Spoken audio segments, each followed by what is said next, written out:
Satan disobeyed Allah only once and he was accursed. Allah forgives human beings in spite of their disobedience, frequent disobedience, if they repent. Will Allah forgive Iblees if he repents today? If you read the Quran, the story of Adam alayhi salam and Iblees is mentioned several times in the Quran. In Surah Baqarah chapter 2, Surah Araf chapter number 7, Surah Hijr chapter number 15, Surah Kahf chapter number 18, several places.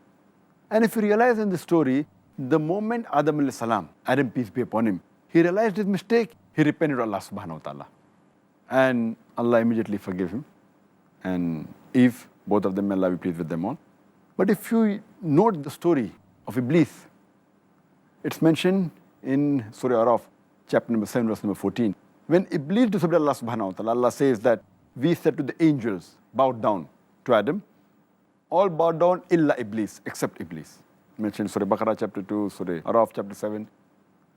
But instead of repenting to Allah subhanahu wa ta'ala, Iblees says in Surah Araf chapter 7, verse 14, that give me respite till the day they are raised up.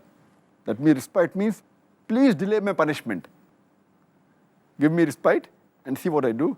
He challenges Allah subhanahu wa ta'ala, that I challenge you. So Allah says in Surah Araf, chapter number 7, verse number 18, He gives them respite and says that all those human beings who follow you, I will fill hell with all of you. And as far as Iblees repenting, here the question doesn't come, because Allah further says in Surah Hijr chapter 15, verse 34, that he is the accursed one. That Allah has the knowledge of the future, of the unseen. So Allah knows in advance that this person, he will never repent. As Allah says in the Quran in Surah Baqarah chapter 2, verse 7 and 8, Allah says, Khatam Allah qulubihim, that Allah has put a seal on the hearts of those people, on those kafirs, and they will never come to the straight path. And similarly, we have examples of Allah predicts even about Abu Lahab, that he was one of the staunchest enemies of the beloved Prophet. Allah tells in advance, He reveals the surah, Tabbat yada Abi Lahabi wa tab, the father of the flame. He was one of the staunchest enemies to the Prophet. And he says that he will never accept Islam and he will burn in hell. It was a prediction. All he had to do to prove the Quran wrong was to say that I am Muslim and say the Shahada. 10 years he had the opportunity, he did not do it.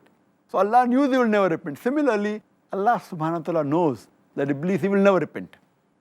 So that is the reason he has said that he is to you an avowed enemy. Allah says in Surah Baqarah chapter 2, verse 168, that, Ya ayyuhallazina amanu, O you believe, be careful of the khutwatu shaitan, of the footsteps of the devil, for he to you is an avowed enemy. So with all the verses of the Quran, we realize that Iblees will never repent, and Allah knows that, therefore he is called, he is the avowed enemy of the human being, and he is accursed. So he will never repent, he'll never ask for forgiveness.